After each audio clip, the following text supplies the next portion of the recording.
Rules of composition will always go a long way and be one of the most helpful tools for amateur photographers.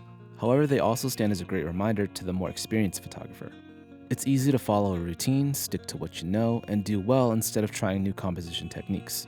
What's up folks, it's Raf, and in today's video we'll be discussing a bit on general landscape photography composition. Rule of thirds. The first composition technique is the rule of thirds. The rule of thirds is arguably one of the more popular composition rules within all art forms. It's simple and easy to accomplish. Now envision 9 rectangles in your frame when you shoot with the rule of thirds. You want your focal point to be at one of the intersections or on the imaginary grid lines, and you want the subject not to be in the center. This is a tried and true technique. Golden ratio, also known as the golden spiral. The golden ratio is another common technique. Conveniently, the golden ratio can be found organically in nature and architecture. It's aesthetically pleasing and draws the eye of anyone. So what exactly is the golden ratio?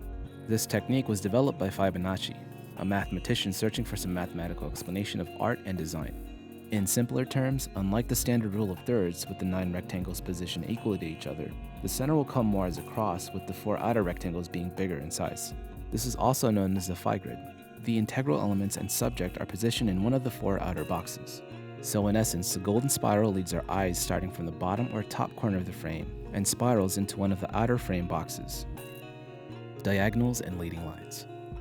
Diagonals and leading lines are just another way to help lure the eye to the frame and onto a focal point. Typically, your leading lines should connect the foreground and background. When this happens, the lines help lead the eye in and or out of the frame. Think of a river. When you photograph a river, you'll want the river to lead into or end in the frame. This technique can be done with many different landscapes. Try this technique with roads, waterfalls, paths, or large walls. Leading lines and diagonals shouldn't be limited to whatever is in your foreground. Try a slower shutter speed to mimic movement in your photographs.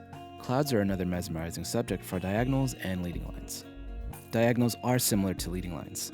They are slanted lines that appear in photographs. Usually you can find these organically in nature. Who would have thought with the name, right? Oftentimes trees can be bent or even the way people position their arms. You can also slant your camera to create diagonal lines. Reflections.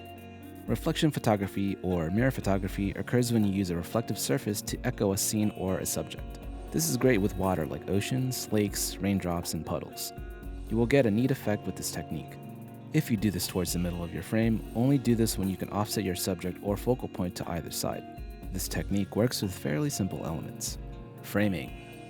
Composition framing or subframing is a technique when you have an additional element in your shot that frames your subject. When you frame your subject, you accentuate it, and this will cause eyes to go straight toward it.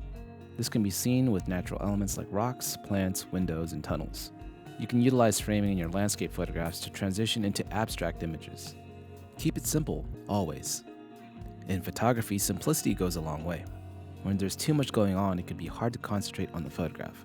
When this happens, the viewer can lose interest when they aren't finding the focal point, so don't overthink it. The composition should also come naturally. You don't want to plan too much, and you'll get a feeling when the composition is suitable. Sometimes it's best to just go with the flow and photograph what intrigues and excites you. When you first spot a gorgeous landscape, envision how you can capture that landscape and highlight its best features. Use your imagination and creativity to make your foreground and background work together. You can rely on the tried and true compositions, but remember to not limit yourself. And that's all there is to it for your general landscape photography composition. If you found the video helpful and informative, as always, please be sure to give us a like and subscribe. And as always, let us know what you'd like us to cover next in the comments section down below. This is Raf from BNC Camera, and I'll catch you guys in another video.